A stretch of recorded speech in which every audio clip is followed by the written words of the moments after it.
A fishing boat dumps a massive rusted tank into the ocean. But when the Coast Guard investigates, what they uncover turns into one of the most unexpected marine rescue efforts in history. What started as a suspicious act became a movement that changed everything. But before we start our story, smash the like button, make sure to subscribe and hit the notifications bell so you won't miss any new stories. Before dawn, a small fishing boat crept through foggy waters. The crew wasn't hauling nets or traps. Instead, a massive rusted tank sat chained to the deck. One of the deckhands kept glancing over his shoulder. No one spoke. The captain, a wiry man with a gray beard, quietly checked his GPS. They weren't heading anywhere normal. This wasn't a fishing trip. "Coordinates match," the captain muttered. The crew slowed the boat and looked out at the still, dark water. It was too quiet. One man tugged nervously at the tarp covering the tank. "You sure we're not getting arrested for this?" he asked. The captain gave a small shrug. "Only if we get caught." Then he flipped a switch and the winch began to whine. Chains groaned as the tank slowly lifted from the deck. The old steel hulk rose into the air, swinging gently as the winch strained.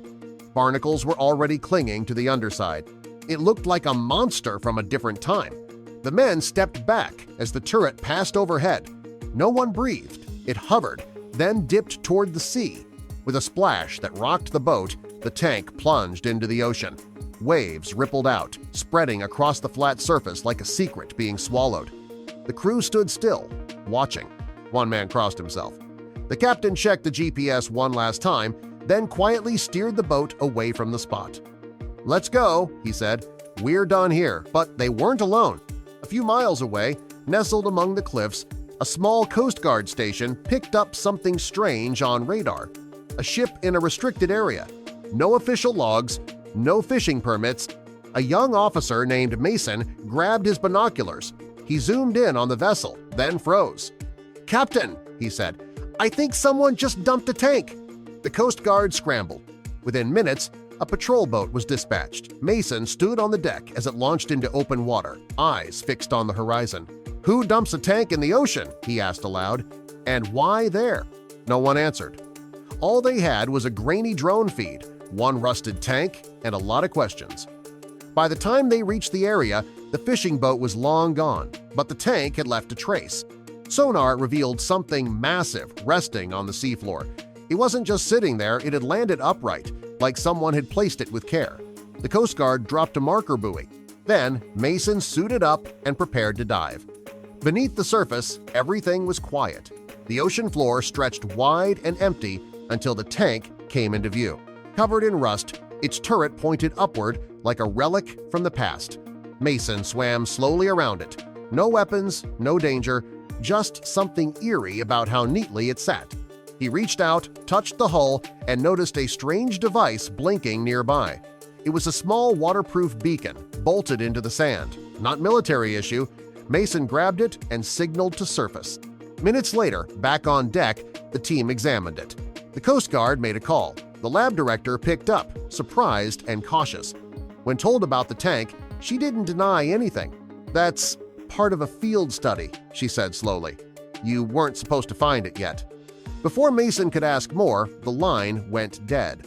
A few hours later, a white van with university plates rolled into the station. 3 scientists stepped out, carrying charts and waterproof cases. One of them recognized the sonar print immediately. "Yep, that's ours," she said. "Moon, Doe 3, planted 2 weeks ago." Mason crossed his arms. "Planted?" The lead researcher nodded. "We're building reefs, artificial habitats. Using scrap no one wants like old tanks." Mason blinked. "Wait, that dump wasn't illegal?" The answer was complicated, the scientists explained. Most natural reefs had been dying off in this region. Coral bleaching, overfishing, pollution, nothing could hold. So they started experimenting with reef seeding dropping stable structures to attract marine life. The tanks were cleaned, treated, and deployed in deep water zones. "Fish need homes," one said simply. Turns out tanks are great for that. Still, there was a problem. The operation wasn't exactly approved, at least not officially. The team had filed for permits, but they got buried in paperwork. So they moved ahead quietly. with help from retired fishermen and old scrapyard connections. "Look," said one scientist, "we didn't do it to break the law. We did it to fix something that's already broken." Mason wanted to be mad, but the data didn't lie. Already, small schools of fish were gathering around the tank. Algae had started growing along the metal edges. A tiny octopus had even claimed the barrel as a new home. It was working. "This thing's been down less than a day," Mason muttered, "and it's already coming to life." More dives followed. More tanks were found. Some were buried in sand, others half covered in coral. The pattern became clear. This wasn't a one-time stunt. It was an entire network. Someone had been quietly building a chain of man-made reefs up and down the coast, all without drawing attention. But why the secrecy? Back at headquarters, Mason dug deeper. Names showed up. One in particular: Clay Norwell, retired fisherman, former marine salvage operator. No criminal record, but lots of strange purchases winches, chain, decommissioned military gear. Mason recognized the name immediately. "That was the captain," he said. "The guy who dropped the tank." They sent out an alert. Clay wasn't answering his phone. They found him 2 days later at a boatyard, prepping a second tank for transport. When asked what he was doing, Clay didn't lie. "Helping the ocean," he said, "like my daughter wanted." It turned out Clay's daughter was the marine biologist who'd started the reef project. She'd passed away the year before, and Clay had promised to finish what she began. Clay's promise wasn't backed by funding or government support. Just an old boat, a few willing hands, and leftover steel no one wanted. He figured if he asked for permission, they'd bury him in forms. So instead, he acted. "She said reefs need time," Clay told Mason. "We were losing that, so I did what I could with what I had."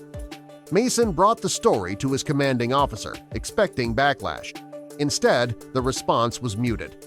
"It's risky," the captain said, "but effective.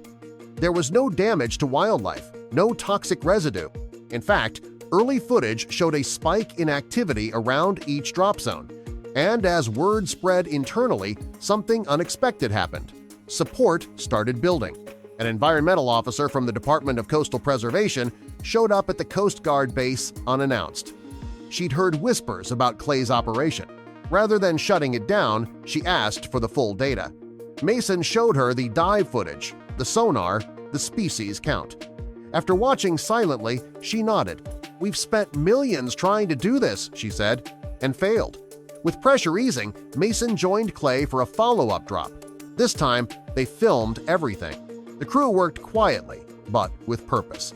As the tank lowered into the sea, a school of fish darted nearby as if waiting. Once it landed, smaller creatures immediately began investigating the structure. Mason turned to Clay. "You ever think you'd be making fish condos?" Clay smirked.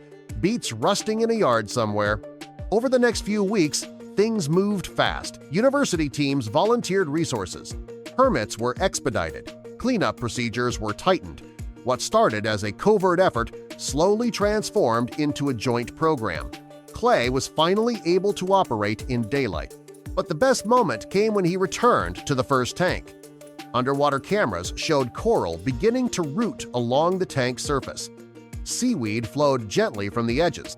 Shrimp had moved in, followed by a nesting ray. The tank wasn't just an object anymore, it was a living structure, a reef. Clay reached out and tapped the hull, like knocking on a door. "She would have liked this," he whispered into his mask. The media caught on. Headlines ranged from skeptical to celebratory. From war machines to fish homes, Rust to reef, the man who planted tanks.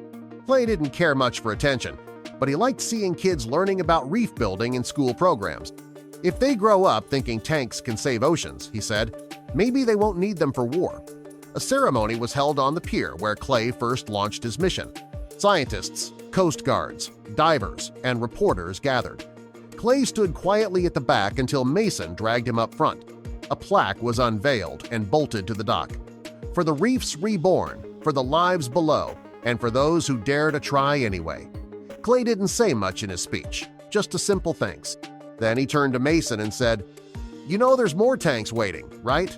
Mason smiled. "I figured." Within a week, new drop zones were approved, and more cleaned tanks were ready for deployment. What started with one rusty tank and a promise had grown into a coastal movement. One morning, Mason dove alone to visit the original drop site. The tank was barely recognizable. Coral coated the surface. Bright fish darted between crevices. The turret was no longer a weapon, it was a nursery. He hovered there for a while, watching life bloom around the steel. It didn't feel like a graveyard. It felt like the beginning of something. As he surfaced, sunlight hit the water just right. The waves shimmered gold. Mason climbed back onto the patrol boat and looked out at the sea. Dozens of coordinates dotted his map, now each one a home in progress. The ocean was still wild, still struggling, but at least now it wasn't empty. It had shelter. It had hope. And just beneath the surface, the tank rested quiet, solid, alive in a way it had never been before.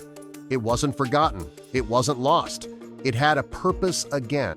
And that, in the end, made all the difference.